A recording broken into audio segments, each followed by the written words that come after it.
नमस्कार, प्रवास साक्षी news network और आप सभी का स्वागत है।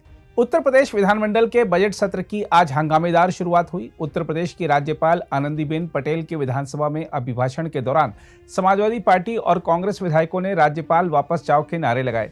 हंगामे के बीच ही राज्यपाल ने अभिभाषण पढ़ा। विपक्षी समाजवादी पार्टी के विधायकों ने सदन के भीतर और बाहर जिस तरह सत्र के पहले ही दिन जमकर हंगामा किया, उससे आगामी दिनों में भी सत्र के हंगामेदार रहने की संभावना जताई जा रही है। हम आपको बता दें कि सत्र की शुरुआत से पहले सपा सदस्यों ने विधानसभा परिसर में चौधरी चरण सिंह की प्रतिमा के पास धरना दिया। इसके अलावा समाजवादी पार्टी के विधान परिषद सदस्य आशुतोष सिन्हा साइकिल पर नैतिकता का अस्थि कलश लेकर उत्तर प्रदेश विधान भवन पहुंचे। आशुतोष सिन्हा ने कहा, मैं साइकिल पर नैतिकता का अस्थि कलश लेकर यहां आया हूं। प्रयागराज में महाकुंभ मेला चल रहा है, लेकिन सरकार की नैतिकता मर चुकी है। कई लोग मर चुके हैं। सरकार संवेदना जताने की बजाय मौत के आंकड़े छिपा रही है। मीडिया से बातचीत के दौरान उम्मीद जताई कि हार की हताशा से परेशान विपक्ष सदन पर नहीं खुन्नस उतारेगा। जहां तक राज्यपाल के अभिभाषण की बात है तो उन्होंने कहा कि महाकुंभ से एक भारत श्रेष्ठ भारत की अवधारणा साकार हुई है। राज्यपाल ने मौनी अमावस्या पर घटी दुर्भाग्यपूर्ण घटना पर दुख जताते हुए मृतकों को विनम्र श्रद्धांजलि दी और महाकुंभ में आयोजित मंत्रिपरिषद की बैठक को ऐतिहासिक बताया। राज्यपाल के अभिभाषण के दौरान विपक्षी समाजवादी पार्टी के सदस्यों के हंगामे के कारण सदन की कार्यवाही स्थगित कर दी गई। सदन में विपक्ष के सदस्यों ने राज्यपाल वापस जाओ के नारे लगाए। उनके हंगामे के चलते राज्यपाल आनंदीबेन पटेल ने करीब 8 मिनट में ही अभिभाषण समाप्त कर दिया। इसके बाद सदन की कार्यवाही स्थगित कर दी गई। इससे पहले राज्यपाल को विधान भवन में प्रवेश करते ही गार्ड ऑफ ऑनर दिया गया। राज्यपाल को विधानसभा अध्यक्ष सतीश महाना, विधान परिषद के सभापति मानवेंद्र सिंह, मुख्यमंत्री योगी आदित्यनाथ और संसदीय कार्य मंत्री सुरेश खन्ना सदन में लेकर आए। राज्यपाल ने अभिभाषण शुरू किया और इसी बीच सपा के विधायकों ने हंगामा शुरू कर दिया। उन्होंने राज्य सरकार के खिलाफ भी नारे लगाए। उधर विपक्ष के हंगामे पर उत्तर प्रदेश के उप मुख्यमंत्री केशव प्रसाद मौर्य ने कहा है कि विपक्ष का आचरण गैर जिम्मेदाराना है। उन्होंने कहा कि समाजवादी पार्टी का आचरण सदा ऐसा ही रहा है कि वे महामहिम राज्यपाल का आदर करने के बजाय हल्ला बोल करते हैं। देखिए, विपक्ष का आचरण गैर जिम्मेदाराना है। महामहिम राज्यपाल महोदय के माध्यम से अभिभाषण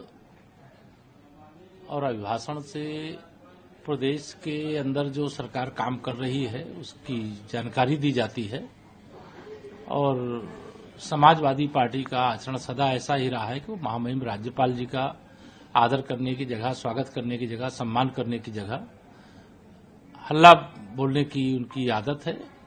इसकी सजा जनता उनको देगी, लेकिन समाजवादी पार्टी ने यह दिखा दिया कि वह एक जिम्मेदार राजनीतिक दल कम और अराजकता फैलाने वाला दल ज्यादा है। उधर समाजवादी पार्टी के नेता शिवपाल सिंह यादव ने राज्यपाल आनंदीबेन पटेल के अभिभाषण पर कहा, यह सरकार का बनाया हुआ पूरा झूठा भाषण था। देखिए, ये सरकार का बनाया हुआ पूरा झूठा भाषण था। तो राज्यपाल महोदय ने इस झूठे भाषण को पूरा पढ़ा ही नहीं और जो समाजवादी पार्टी के सभी विधायकों की मांग थी जो झूठा भाषण न पढ़ा जाए, तो उन्होंने जो समाजवादी पार्टी के विधायकों की बात को माना कि झूठा भाषण है, तो इसलिए नहीं पढ़ा और वो फिर बीच में चली गई। हम आपको यह भी बता दें कि सत्र की शुरुआत से पहले मुख्यमंत्री योगी ने उम्मीद जताई थी कि सदन की कार्यवाही को सुचारू रूप से संचालित करने में विपक्ष सकारात्मक योगदान करेगा। मुख्यमंत्री ने कहा था कि विपक्ष जिस भी मुद्दे पर चर्चा करना चाहेगा, सरकार उसका तथ्यात्मक जवाब देने के लिए तैयार है। वर्ष का जो प्रारंभिक सत्र होता है, यह राज्यों के अंदर महामहिम राज्यपाल जी के अभिभाषण से इस सत्र की शुरुआत होती है। इसके अलावा वर्ष भर के लिए राज्य सरकार का बजट भी इसी सत्र के दौरान पारित होता है। अन्य विधायी कार्यों के साथ ही जनहित से जुड़े हुए, राज्य के विकास से जुड़े हुए महत्वपूर्ण मुद्दों पर भी सदन में चर्चा होती है। आज विधानमंडल कि कार्रवाई प्रारंभ होने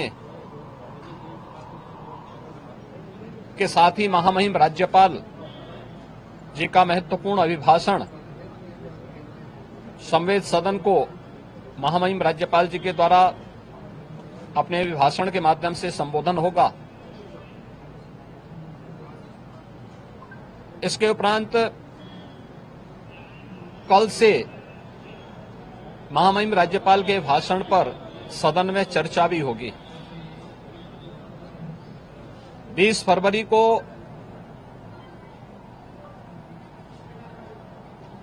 वर्ष 2025-26 का उत्तर प्रदेश का सामान्य बजट सदन में प्रस्तुत होगा।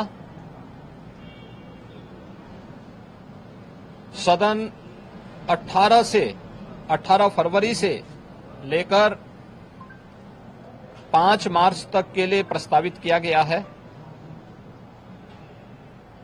उत्तर प्रदेश के इतिहास में ऐसे बहुत कम क्षण आए हैं जब इतने लंबे समय के लिए सदन आहूत किया गया हो, लेकिन सदन की कार्रवाई सुचारू रूप से संपन्न हो,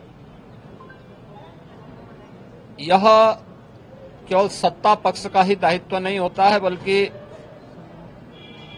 विपक्ष का भी उतना ही महत्वपूर्ण दायित्व बनता है। सदन चर्चा परिचर्चा का एक मंच बने।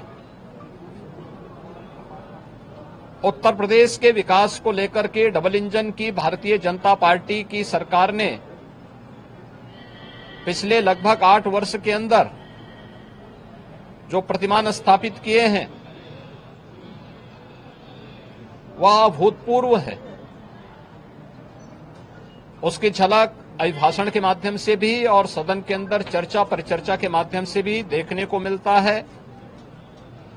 उत्तर प्रदेश के परसेप्शन में आए हुए व्यापक बदलाव देश और दुनिया के द्वारा उत्तर प्रदेश को आकर्षण का केंद्र मानते हुए जो वर्तमान में स्थितियां दिखती हैं, स्वाभाविक रूप से हताश और निराश विपक्ष इन मुद्दों पे चर्चा करने से भागने का प्रयास करता है, सदन की कार्रवाई में बाधा पैदा करने का प्रयास करता है। विपक्ष अगर सार्थक चर्चा को आगे बढ़ाने में मदद करेगी तो मेरा अनुमान है कि यह एक बहुत अच्छा सत्र, बजट सत्र हो सकता है, जिसमें अगले 5 मार्च तक चलने वाली सदन की कार्रवाई को न केवल महामहिम राज्यपाल जी के अभिभाषण पर चर्चा करने और सभी सदस्यों को अपनी बात को रखने का, बल्कि सामान्य बजट और अनुदान मांगों पर भी चर्चा के साथ ही विधायी कार्यों को संपन्न करने के साथ साथ अन्य महत्वपूर्ण मुद्दों पर भी, जनहित से जुड़े हुए महत्वपूर्ण मुद्दों पर भी प्रभावी चर्चा का एक मंच सदन बन सकता है और माननीय सदस्यों को अपनी बात को प्रभावी ढंग से रखने का एक अवसर भी प्राप्त होगा। हम उम्मीद करते हैं कि हार की हताशा से परेशान विपक्ष अपनी इस खुन्नस को सदन पर नहीं उतारेगा। सदन की कार्रवाई को सुचारू रूप से संचालन करने में एक सकारात्मक योगदान की हम अपेक्षा करते हैं और मैं सरकार की तरफ से आश्वस्त करता हूं कि जिस भी मुद्दे पर,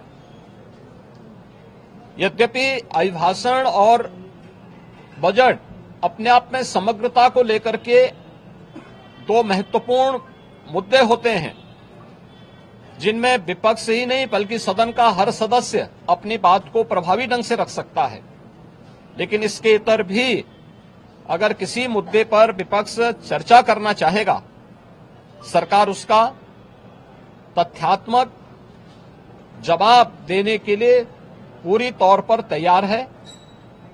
लेकिन हम चाहते हैं कि एक सार्थक चर्चा का मंच सदन बनने चाहिए। आरोप प्रत्यारोप या फिर असंसदीय आचरण से इस समस्या का समाधान नहीं हो सकता है। और मैं उम्मीद करता हूं कि महामहिम राज्यपाल के भाषण से उस सुदृढ़ और मर्यादित संसदीय आचरण की शुरुआत हम लोग विपक्ष के अंदर देखने का प्रयास करेंगे। उम्मीद करते हैं कि इस प्रकार का आचरण सभी माननीय सदस्यगण और खासतौर पर विपक्षी सदस्यगण सदन में दिखाएंगे, जिससे लोकतांत्रिक मूल्यों के प्रति आम जन की आस्था को और सुदृढ़ करने में मदद मिलेगी। जहां तक समाजवादी पार्टी के सदस्यों की ओर से विधानसभा परिसर में दिए गए धरने की बात है, तो आपको बता दें कि हाथों में बैनर और तख्तियां लिए सपा सदस्य नारे लगा रहे थे, लाठी गोली की सरकार नहीं चलेगी, नहीं चलेगी, और आरक्षण विरोधी, दलित विरोधी, संविधान विरोधी सरकार नहीं चलेगी, नहीं चलेगी। सरकार ने महाकुंभ को एक धार्मिक आयोजन को अपना इवेंट बना करके प्रचार प्रसार कराने का काम किया, और जिसका खामियाजा देश के कोने कोने से आए हुए श्रद्धालुओं को अपनी जान गंवा करके चुकानी पड़ी है। सरकार ने अपना महिमा मंडन कराया, सरकार ने वीवीआईपी कल्चर को बढ़ावा देने का काम किया, सरकार ने कुछ लोगों का व्यापार बढ़ाने का काम किया, और वहां पर भगदड़ में हुई मौतों का आंकड़ा छुपाने का पाप भी भारतीय जनता पार्टी की सरकार ने किया। इसलिए समाजवादी पार्टी आंदोलन करेगी कि जितने लोगों की मौतें हुई हैं, चाहे वो भगदड़ स्थल पर हुई हो, या वहां पर ड्यूटी कर रहे लोगों की हुई हो, या वहां पर आने वाले रास्ते में जो एक्सीडेंट हुए, दुर्घटनाएं हुई है, उनकी जो मौतें हुई है, सभी परिवारी जनों को 25-25 लाख के मुआवजे की राशि पहुंचा करके उनको श्रद्धांजलि देने का काम करे, अपने पाप का प्रायश्चित कराने का काम करे। नौजवान विरोधी ये सरकार, देखिए समाजवादी पार्टी एक सशक्त विपक्ष के रूप में जो भारतीय जनता पार्टी उत्तर प्रदेश की जनता को झूठे आंकड़े देकर गुमराह करने का काम कर रही है, चाहे वो किसानों से संबंधित हो, नौजवानों से संबंधित हो, या समाज का जो हर वर्ग त्रस्त है, उन सब की मांग उठाकर उनका विरोध कर यहाँ पर भी और सदन में भी विरोध करने का काम समाजवादी पार्टी करेगी। अगर आप भी लेना चाहते हैं देश दुनिया की तमाम जानकारी, तो आज ही सब्सक्राइब करें हमारे चैनल को। साथ ही नीचे दिए बेल आइकन को जरूर दबाएं ताकि हर अपडेट आप तक पहुंच सके।